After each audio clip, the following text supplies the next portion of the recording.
성명서 해운대 갑과 중영도구는 이기는 공천을 하라.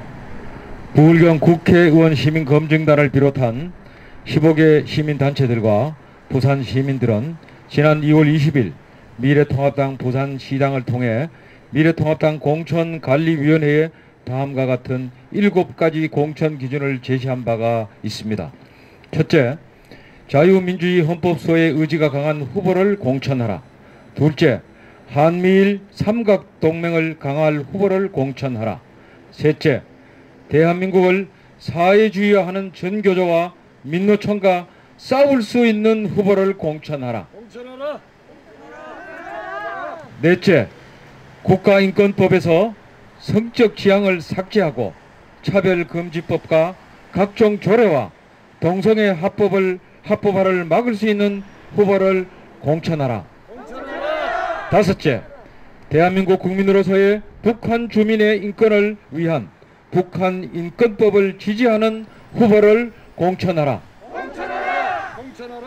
여섯째, 소득주도 성장을 폐기시키고 개인의 자유로운 노동권과 사유재산 제도를 강화할 후보를 공천하라. 일곱째, 건국 대통령 이승만 대통령과 경제 대통령 박정희 대통령의 나라 사랑과 국민 사랑 정신을 실천할 후보를 공천하라. 이상 7가지 기준에 반하는 자들을 공천한다는 것은 문재인 정권의 사회주의화를 막아내고 자유민주주의를 지키기 위해 거리로 나와 싸우고 있는 국민들을 배신하는 것과 같다.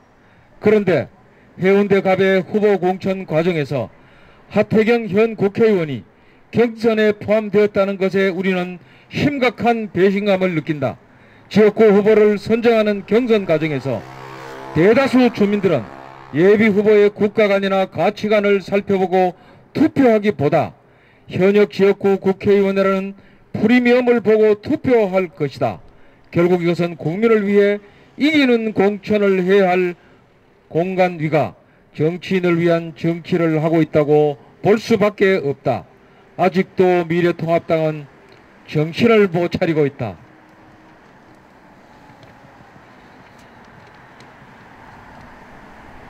미래통합당은 해운대갑 지역 유권자의 민의를 들어본 적이 있는가? 없다면 우리가 알려주겠다. 하태경은 안 된다. 하태경 의원이 안 되는 이유는 다음과 같습니다. 첫째, 하태경은 국회의원으로서의 지역구를 돌보지 않았다. 요즘의 정치를 소통의 정치라 하지만 지역 주민들은 하태경 의원을 만나 지역의 현안에 대해서 소통해본 기억이 없다. 지역 주민들이 하태경 의원을 볼 때는 TV 화면이나 유튜브와 같은 방송 채널이다. 소통하지 않는 정치인은 외면받는다. 더구나 하태경 의원이 잘 보이지 않으니 해운대에 살지 않는다는 소문도 돌고 있다. 지역에 머물지 않으면서 어떻게 지역 현안을 제대로 알고 챙길 수 있단 말인가. 해운대갑 주민들은 직접 만나서 지역의 현안 문제를 해결하고자 하는 소통하는 국회의원을 원하기에 하태경 의원의 공천을 반대합니다. 둘째, 하태경 의원의 윤리적 가치관에 우리와 맞지 않다. 2019년 5월 29일 하태경 의원이 대표 발의한 정보통신망 이용 촉진 및 정보보호 등에 관한 법률 일부 개정 법률안은 특정 커뮤니티가 안타까운 희생을 조롱하거나 성별 등의 이유로 비하, 욕설 등 반사회적 범죄를 저지른 자에 대한 처벌 규정을 담고 있다. 전체적으로는 반드시 필요한 개정이라 할 수 있지만 여기에 성별의 정의를 명확하게 담고 있지 않기에 이 개정안은 국민이 반대하는 차별금지법의 일환이라 할 수 있다. 하태경 의원은 분명히 국민이 동성애 합법화의 젠더를 반대하여 성별이라는 단어에 얼마나 민감한지 알고 있다. 국민은 차별금지법과 동성애 합법화를 막을 국회의원을 원하고 있다. 하태경 의원이 성별의 정의를 명확하게 하지 않는 것은 그의 윤리적 가치관이 자유우파의 국민이 가진 보편적 가치관과 다르기 때문이라고 보여진다. 이에 해운대 갑 지역 주민은 하태경 의원의 공천을 반대한다. 셋째, 하태경 의원의 국가관이 모호하다. 하태경 의원의 언행을 보면 그의 국가관이 의심된다. 2016년 탄핵 국면에서 하태경 의원은 당시 박근혜 대통령과 자신이 속한 새누리당 이정현 대표에게 계속 버티면 이승만 대통령과 이기붕처럼 될 것이라고 겁박하였다. 마치 건국 대통령 이승만을 온갖 비리로 국민으로부터 버림받은 대통령으로 묘사한 것이다.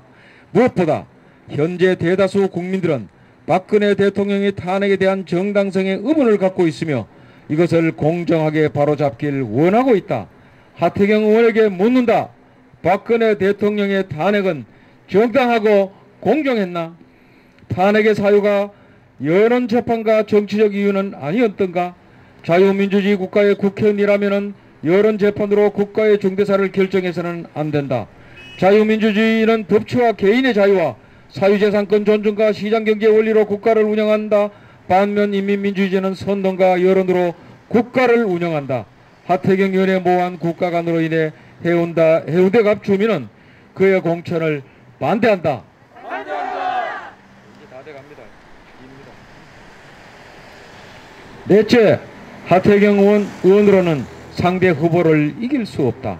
2020년 4월 15일 총선에 국가의 전망이 걸려있기에 이기는 공천이 중요하다. 해운대갑에서 상대 진영의 유력한 후보는 경제 전문가 이미지, 무난한 국정 운영 경험 이미지, 소통 이미지, 정의로운 이미지를 부각시키며 지지자를 결집시킬 것이다. 하태경 의원이 공천된다면 공천 자체에 대한 실망한 자유우파 진영은 와해될 것이다. 하태경 의원은 이길 수 없는 후보이기에 공천을 반대한다. 하태경 공천을 반대한다고 해서 그가 그동안 펼쳐온 정치 인생 전체를 반대하는 것은 아니다. 하태경 의원이 통합에 합류함으로써 자유우파 진영의 외연은 확장되었다. 이것만으로도 큰 역할을 감당했기에 감사를 표한다. 하지만 이번 총선에서 하태경 의원의 역할은 여기까지다. 또한 부산의 중령도 지역의 공천도 위험하다. 국제신문 3월 4일자 기사에 따른 중령도 지역 출마를 준비해온 각기택 예비후보와 이현주 의원 대신 미래통합당 김형호 공천관리위원장의 키즈로 불리는 황보승희 전 시의원의 공천이 유력해 보인다. 이에 각기택 예비후보는 무소속 출마도 불사하겠다고 하였다. 만약 이렇게 된다면 부산 중령도 지역이 보수세가 강하긴 하지만 여당 지지세도 만만치 않기에 패배할 수도 있다. 4.15 총선은 대한민국의 전망에 걸려있다. 자유민주주의를 지키기 위해 이기는 공천을 해달라는 것이 국민들의 간절한 바람이다. 부디 미래통합당 공천관리위원회는 이기는 공천을 해주시기를 바란다.